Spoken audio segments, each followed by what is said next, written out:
मास analyser. ठीक है, सो मास analyser क्या हुआ, अब हमारा जो सैंपल था ना वो पॉजिटिव चार्ज सैंपल में कन्वर्ट हो चुका है। जो हमारा सैंपल था वो क्या हो चुका है, आयनाइज्ड सैंपल हो चुका है। किसने किया आयनाइज, इसको आयनाइजेशन सोर्स ने किया। तो अब हमारा सैंपल आयनाइज्ड सैंपल है और उसको क्या करता है, एक्सेलरेटर एक्सेलरेट करता है। अब ये क्या होगा, एक्सेलरेट बाय एक्सेलरेटर। और एक्सेलरेटर इसके लिए क्या यूज करता है, या तो इलेक्ट्रिक फील्ड यूज करेगा, इलेक्ट्रिक फील्ड, मैग्नेटिक फील्ड, या दोनों भी कर सकते हैं, दोनों, electric field plus magnetic field. ठीक है, सो अब मास एनालाइजर, एक्सेलरेटर ने एक्सेलरेट किया with the help of electric field और मैग्नेटिक फील्ड। अब मास एनालाइजर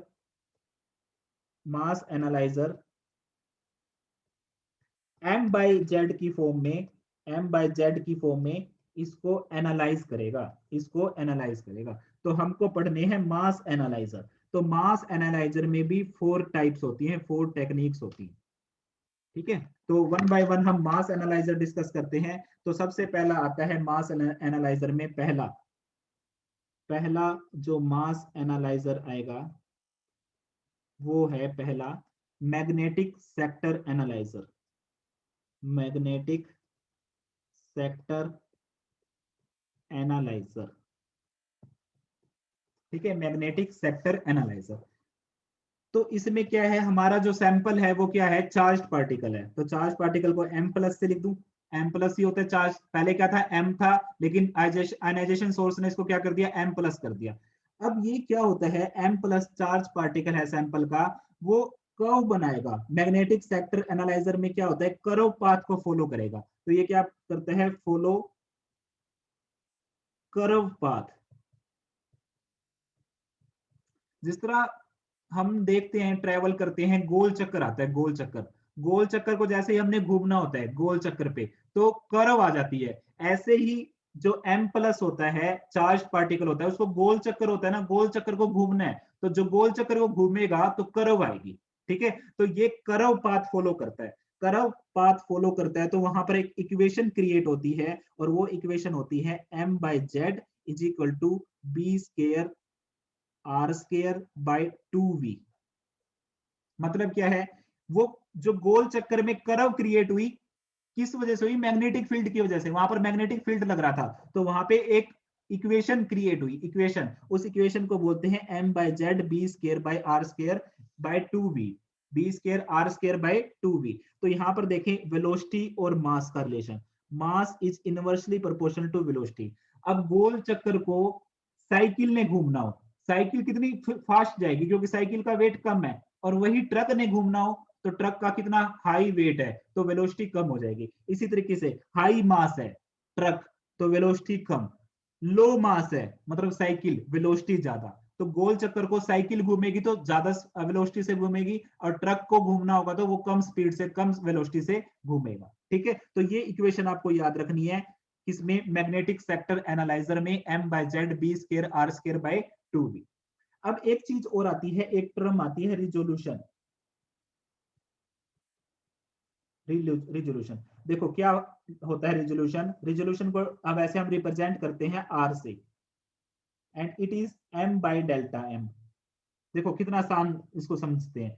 रिजोल्यूशन में सपोज एक पीक आई 100 पे, एक पीक आई हमारी 100.01 की वैल्यू थी, यहां पर एक पीक आई और एक यहां पर 100.01, और हमारा इंस्ट्रूमेंट दोनों को डिटेक्ट कर पा रहे हैं, 100 और 100.01। तो क्या हुआ, इसको हम क्या बोलेंगे कि रिजोल्यूशन कितना है इसका, आर, एम कितना है 100, डेल्टा एम 100.01 माइनस 100, तो कितना हो गया 100 बाई 0.01, दैट इज 10,000, 10,000 रिजोल्यूशन।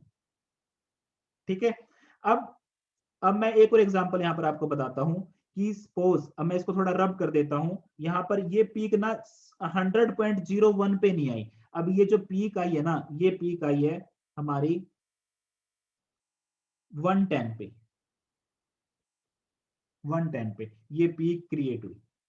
अब देखो रिजोल्यूशन निकालो, अब यहां पर अगर मैं इसको यहां पे रब करूं तो यहां पर क्या हो जाएगा 100, और पीक कितना आई है हमारी यहाँ पे 110 पे, तो 110 माइनस 100 तो कितना होगा 100/10, दैट इज रिजोल्यूशन कितना आ रहा है 10। तो रिजोल्यूशन कम हो गया। पहले तो हमारा इंस्ट्रूमेंट डिटेक्ट कर पा रहा था किसको को 100 को भी डिटेक्ट कर पा रहा था और 100.01 को भी डिटेक्ट कर पा रहा था, तो उसको बोलेंगे बहुत हाई रिजोल्यूशन है। कितना स्मॉल डिफरेंस को भी उसने डिटेक्ट कर दिया।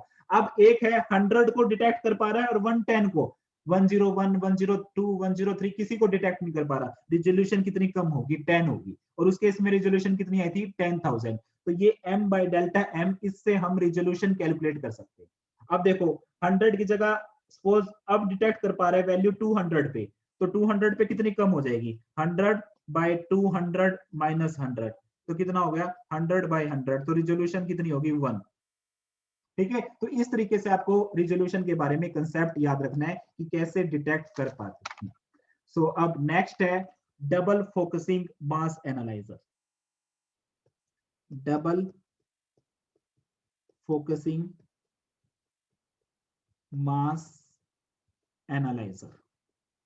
पहला हमने कौन सा किया, पहला अभी लास्ट स्लाइड में हमने किया मैग्नेटिक सेक्टर एनालाइजर। अब है डबल फोकसिंग मास एनालाइजर। तो इसका सेम मैकेनिज्म है as magnetic sector, same mechanism as magnetic sector analyser. But इसके अंदर क्या होता है, मैग्नेटिक फील्ड के साथ साथ इलेक्ट्रिक फील्ड भी यूज होता है। But magnetic as well as electric field, as well as electric field, both are used। ठीक है, तो इसका क्या एडवांटेज है, इसमें क्या है velocity of every ions will be same. ठीक है, इससे क्या एडवांटेज है, velocity of every ions will be same, और सो 10 टाइम्स रिजोल्यूशन इंक्रीज। तो इसका क्या एडवांटेज है, 10 टाइम्स रिजोल्यूशन इंक्रीज होती है इस केस में। ठीक है, 10 times resolution increase, but expensive है। रिजोल्यूशन ज्यादा है तो एक्सपेंसिव भी होगा, बट इट इज एक्सपेंसिव। ठीक है, तो इस तरीके से आपको ये चीज याद रखनी है, डबल फोकसिंग में इलेक्ट्रिक और मैग्नेटिक फील्ड दोनों अप्लाई हो रहे हैं M+ पे। तो जो दोनों अप्लाई होंगे तो दोनों ऐसे उसमें इक्विलिब्रियम मेंटेन करेंगे कि जो वेलोसिटी है एवरी चार्ज पार्टिकल सेम रहेगी। लेकिन वहां पे क्या हो रहा था, मैग्नेटिक सेक्टर में ओनली मैग्नेटिक फील्ड अप्लाई हो रहा था। तो ओनली मैग्नेटिक फील्ड अप्लाई होने से उसकी जो वेलोसिटी थी चार्ज पार्टिकल की, हर एक चार्ज पार्टिकल की वेरी कर रही थी। लेकिन अब क्या है, डबल फोकसिंग, नाम से इंडिकेट हो रहा है डबल फोकस हो रहा है, किस किस का, इलेक्ट्रिक फील्ड का और मैग्नेटिक फील्ड दोनों का। ठीक है, तो डबल फोकसिंग हो रहा है, तो अगर यहाँ पर इलेक्ट्रिक फील्ड लग रहा है, यहाँ मैग्नेटिक, यहाँ हमारा इलेक्ट्रिक फील्ड, यहाँ मैग्नेटिक फील्ड, तो दोनों फील्ड में जो वेलोसिटी होगी चार्ज पार्टिकल की, यहाँ पर जो ब्लैक ब्लैक में M+ है, ये सबकी बराबर होगी, क्योंकि दोनों इक्वल फोर्स लगा रहे हैं, इलेक्ट्रिक फील्ड भी मैग्नेटिक फील्ड भी, इलेक्ट्रिक फील्ड भी मैग्नेटिक फील्ड भी, ऐसे। ठीक है, वहां पर एक ही फील्ड लग रहा था मैग्नेटिक, तो इसलिए उसकी वेलोसिटी भी वेरी कर रही थी। ठीक है, तो बस इतना याद रखना है, डबल फोकसिंग में दोनों यूज होंगी, इलेक्ट्रिक फील्ड और मैग्नेटिक